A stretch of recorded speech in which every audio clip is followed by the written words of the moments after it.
There is a type of teaching that says if you trust in Jesus, then your life will become outwardly better. You'll have better health, you'll do better financially, and all your relationships will flourish. And if that doesn't happen, then the problem is your lack of faith. That if you really had faith, your life would be prospering. And that if you're suffering, it's simply because you don't have enough faith. There must be some sin in your life which is causing you to go through what you're going through. That crisis you're facing right now, it must mean that God is punishing you. But there is a problem with that sort of teaching, and the problem is the Bible. Throughout the Bible, it's clear that trusting in God doesn't give his people an easy ride in life. And that's something we see very clearly in the verses in front of us this evening. We're going to look at this section under three headings, saying firstly that following Jesus doesn't mean the storms won't hit. Following Jesus doesn't mean the storms won't hit. How do you feel about flying? Well, I don't mind it, but I don't love it. But what I find that makes it worse is when there are others on the plane who are properly scared of flying. And every time the plane hits a bit of turbulence, they gasp or grab onto the person beside them or hold on tighter to their armrest. And if you were to judge how the flight was going based on their reactions, you would be a nervous wreck. And so I found that it's better to look at the reactions of the flight attendants because they've seen it all before and they're not going to look worried unless something really out of the ordinary is happening. Well, we can tell how bad a storm we have in the verses in front of us by looking at the reaction of the disciples. Because many of them were fishermen. They knew this stretch of water, the Sea of Galilee, like the back of their hands. Like some of the Stena or P&O captains going across to Belfast or Larne, they've been on that route day in, day out for most of their lives. And so when this great storm hits, we can tell how severe it is by looking at how they react. And they are absolutely terrified. They think they're going to die. As well as just watching them and seeing their reaction, Luke spells out for us in verse 23 that they were in danger. You can picture the waves getting higher and higher until they start breaking over the side of the boat. And then the water level inside the boat starts to rise as well. Yet all the while, Jesus is asleep. Soon the disciples are frantic and they wake him, shouting, "Master, Master, we are perishing." So it's a severe storm. But storms happen. God's people get caught up in all kinds of natural disasters. The point of the story is that Jesus calms the storm, isn't it? Well, yes, but before we get there, we can't skip over verse 22. Because the most amazing thing about this storm isn't its ferocity. The Sea of Galilee was well known for fierce storms that would suddenly come down on it. The most amazing thing is that the disciples were only in the boat in the first place because Jesus had told them to get in and go over to the other side. Verse 22, one day he got into a boat with his disciples and he said to them, "Let us go across to the other side of the lake." Rather than the storm interrupting Jesus' plan, the storm was part of his plan all along. It's so easy when the storms come into our lives, when everything seems to be going wrong, to assume that Jesus isn't in control. To assume that the situation we find ourselves in wouldn't be happening if he really was all-powerful. But actually, Jesus led his first disciples right into a storm on purpose. And at times he does the same with us. Just because something hard comes into our lives, it doesn't mean that anything has gone wrong. The storms are part of Jesus' plan too. and we can be sure that He has a purpose in them. But there's another reaction that we can have when the storms of life hit. That's to realize that the storm is coming from God and to assume that we must have done something wrong to bring it on. It's not a common reaction. That if only we'd been more wholehearted in our obedience, then things wouldn't have gone so wrong. And because these things are happening to us and not to other Christians, that they must be better Christians than us. But these are Jesus' disciples. They've been following Him. They've been listening to His teaching. They're the ones that he tells stuff to directly, not using parables. And now they've got into the boat simply because He's told them to do it. The disciples are in the path of duty when the storm hits. And isn't that the best place to be found at any point? To be found in the path of duty. These disciples, as they get into the boat, they're not like Jonah running from God. They're doing exactly what Jesus wants them to. And the storm still comes. Do you ever find yourself thinking back to a decision you weren't sure about and thinking, if only I'd chosen that other option, well then none of this would have happened. But what does that assume? It assumes that the right decision is the one that involves the least suffering. Yes, sometimes our suffering is a direct result of our sin. Sometimes we bring unnecessary suffering on ourselves. All that is true. But suffering can just as often come to those who are sincerely trying to obey God. Think of the godly Christian lady confined to a wheelchair for nearly all her adult life. She was here for my ordination, now in glory. Is that because she somehow had less faith than other Christians, or than the unbelievers next door to her who lived healthy lives? Or the American pastor a few years ago whose wife and unborn child were murdered in a robbery gone wrong? Did that happen because he was less godly than the other pastors in his town? Of course not. We so easily assume that what's happening to us is because we've done something wrong. But this storm that hits the disciples shows that that's just not how it works. There's no simple relationship between obedience and a trouble-free life, or between disobedience and suffering. It would be wrong, wouldn't it, to assume that because your life is going well, that God must be happy with you?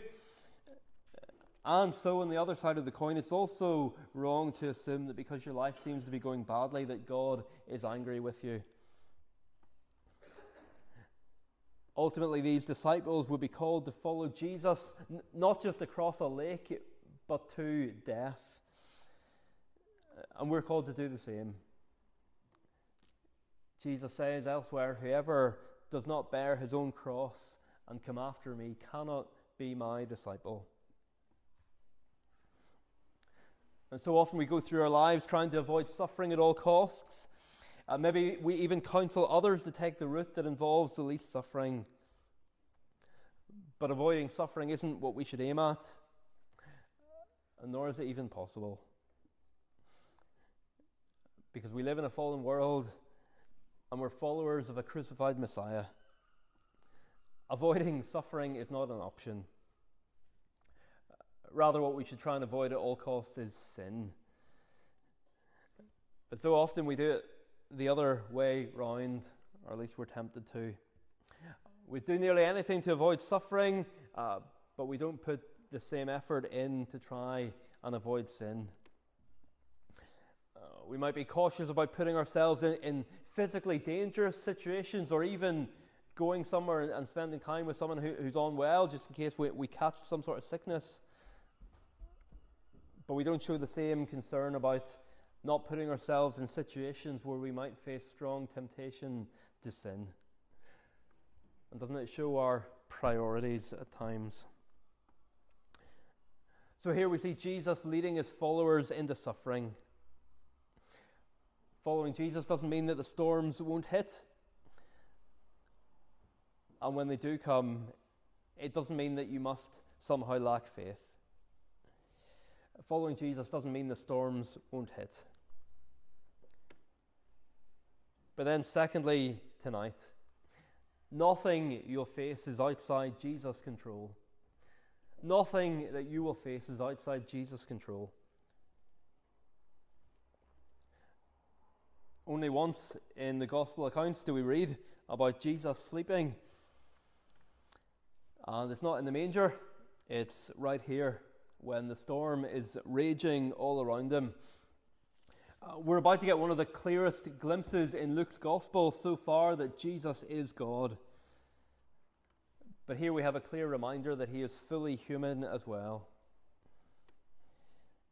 Mark tells us in his version of this, in his Gospel, that it was after a long day of teaching. And now Jesus lies down in the boat, puts his head on a cushion and falls asleep. Maybe that doesn't sound a very human thing to do, to be able to sleep when a storm is raging and everyone around is losing their heads. But we see here that Jesus' humanity was perfect humanity. He had complete trust in his heavenly Father. It's an example of what we should be like in a crisis, but often aren't. When everyone around us is losing their heads, we should have a complete reliance on God that stands out as different, as strange, even that those around us can't understand. But that's the disciples here. They can't understand. They wake him saying, "Master, Master, we are perishing." So Jesus wakes up and in a couple of words calms the storm. He shows that he's in complete control of it. And of course, Jesus could have done that at any point. He could have stopped the storm coming in the first place. He could have stopped it before the boat started filling with water. And so the fact that he didn't, the fact that he let it get to this point, meant that he had a purpose in that. It's the same in your trials. It's the same in the suffering that you face. Jesus could stop it in an instant. And maybe you thought he would stop it before it got to this point, but if he hasn't, he has a purpose in it, and a good purpose in it. So what was Jesus' purpose here? Well, I think we can tell that by the question he asked in verse 25. Two interesting questions in this section. Jesus will ask a question, and the disciples will ask a question. The disciples will ask later in verse 25, "Who then is this?" But here, at the beginning of the verse, Jesus asks, "Where is your faith?" And someone has said that it was faith that Jesus was interested in. He did not comment on the terror of the storm, for it was no surprise to him. He didn't comment regarding his own miraculous work. What drew his notice was what the storm revealed about their faith. And so in that sense, the storm here that Jesus calms, it is very much in the background. What is in the foreground in Jesus' mind, if not the disciples, is their faith or their lack of it. And so what did the storm reveal about their faith? Well, it revealed that in this instance, their faith hadn't shown up. It's not that these men were totally without faith, but they didn't seem to have brought it with them in the boat that day. One of the reasons God lets trials come into our lives is to show us who we're really trusting in. Because it's easy to think that we have a strong faith in God when things are going well. But when the supports are pulled away, what then? It was easy for the disciples to look like strong followers of Jesus as they stood next to him, as he taught the crowds. But what about when it's just them and the sea? The sea, which for the Jews symbolized everything that was evil. And when they look at Jesus and he's asleep, how strong is their faith then? Of course, Jesus isn't doing this to prove a point. He's doing it so they'll realize how weak their faith is. So they'll not think they're stronger than they are. And sometimes he does that to us as well, and it's a kind thing. If the fuel gauge in your car was to stop working and it always said that your tank was full, well, things might seem good for a while, but eventually everything would grind to a halt. You would realize too late that no matter what it might have looked like, your tank was empty. It's always good to have an accurate picture of where you're at, even if it's not pleasant, whether it's your fuel gauge or your relationship with Jesus. And here, when Jesus strips back all the props, it becomes clear just how timid they are, just how weak their faith in him still is. Now, that's not to say that this is always the reason that God brings suffering into our lives. It does seem to be the reason here, but there are lots of different reasons why he might bring suffering into our lives. And sometimes we'll never know in this life. But what you can be sure of is that if you're a Christian, God doesn't bring suffering into your life for the sake of it. He does it for a reason. And even if you're not a Christian, he doesn't bring suffering into your life just for the sake of it, but that so you would wake up to him. And so nothing that you can face is outside Jesus' control. In fact, like the disciples, what you're passing through is part of his perfect plan for your life, even though right now it doesn't look like it. And so my biggest need, your biggest need, isn't to avoid suffering. Our biggest need is to trust Jesus in the midst of it, because nothing you are facing or will ever face is outside his control. So firstly, following Jesus doesn't mean the storms won't hit. Secondly, nothing you'll face is outside Jesus' control. Thirdly, and finally, our problem is that we fear the wrong thing. Our problem is that we fear the wrong thing. Were you ever off school for a few days only to come back and not understand what people were talking about? You came back and people were referring to something that happened yesterday or the day before, and you just didn't get it. And we can be a bit like that with the New Testament, because it is so saturated with the Old Testament. The New Testament was written by people who were brought up living and breathing the Old Testament. It was in their veins. It was the air they breathed. And so we need to put ourselves in their shoes as we look at the events of these verses. When the disciples cry out to Jesus for help, they're obviously expecting him to do something. But what he does is so much more than they expect, that by the end of the story, they're more in awe of Jesus than they ever were of the storm. And it's not how we might think. We might think that after the storm subsides, everybody's relieved and happy. That's probably, if we were writing it, that's probably how we would end the story. But no. Verse 25, they were afraid and they marveled. So why does the calming of the storm strike fear into them?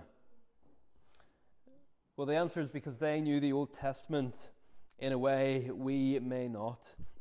They knew that what Jesus had just done was something taken straight out of Psalm 107. Calming a storm like this was something that the Bible described only one person as doing, and that was God. Psalm 107, verse 27, talks about men who are at their wits' end. Does that sound familiar? They cry to the Lord in their trouble, and he delivers them from their distress. In verse 29, he makes the storm be still, and the waves of the sea be silent. And that is exactly what Jesus now does. And it's not that the storm starts to subside when he speaks. And this is the big point, but it goes from raging wind and waves to as still as glass in a split second. The great storm is followed by a great calm. Someone has said, the elements knew the voice of their master, and like obedient servants were quiet at once. The elements knew the voice of their master. Jesus spoke to the wind and the sea as if he had created them, which is exactly what he had done. And at this point, the disciples realized that an event that they had been singing about their whole lives had just happened right in front of their eyes, which can only mean one thing: that the man that they're traveling around with, eating with, and talking to is God himself. And so, no wonder they were afraid and they marveled, saying to one another, "Who then is this that commands even winds and water, and they obey him?"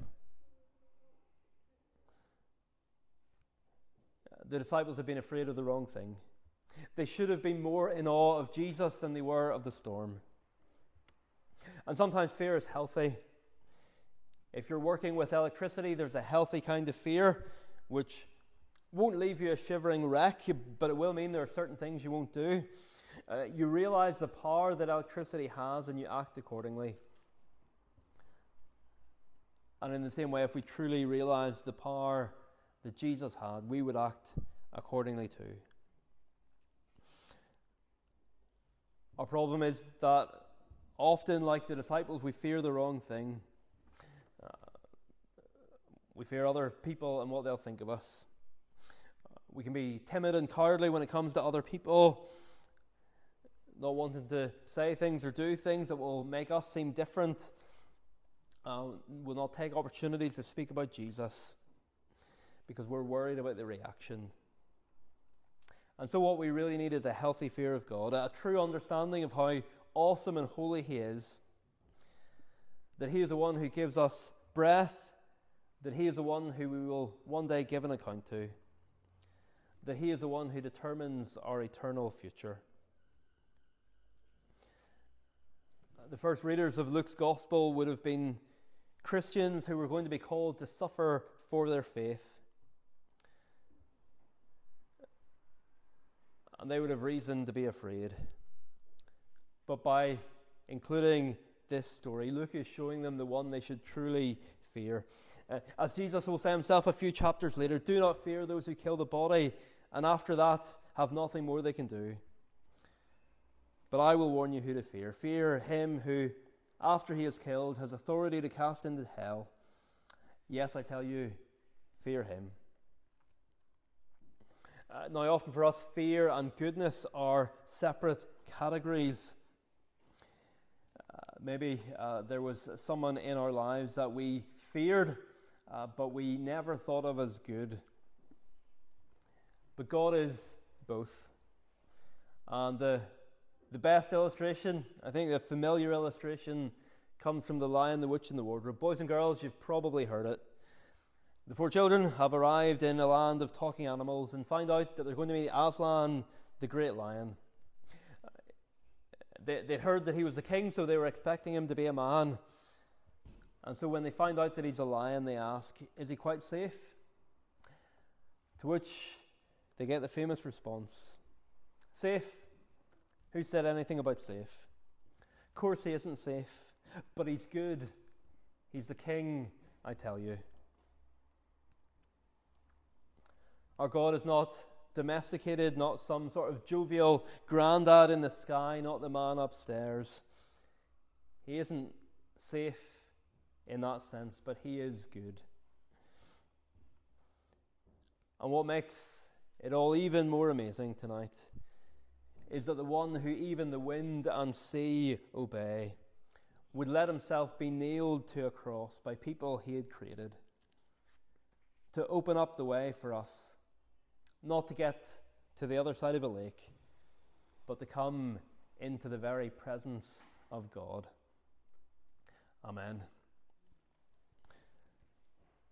Well, let's sing a psalm that the disciples would have sung before this happened, and they would have sung after it happened, but they would never have sung it the same way again. It's Psalm 107, singing praise to the one who stilled the sea, in the words of this psalm. Psalm 107, verses 19 to 23, and that is found on page 267.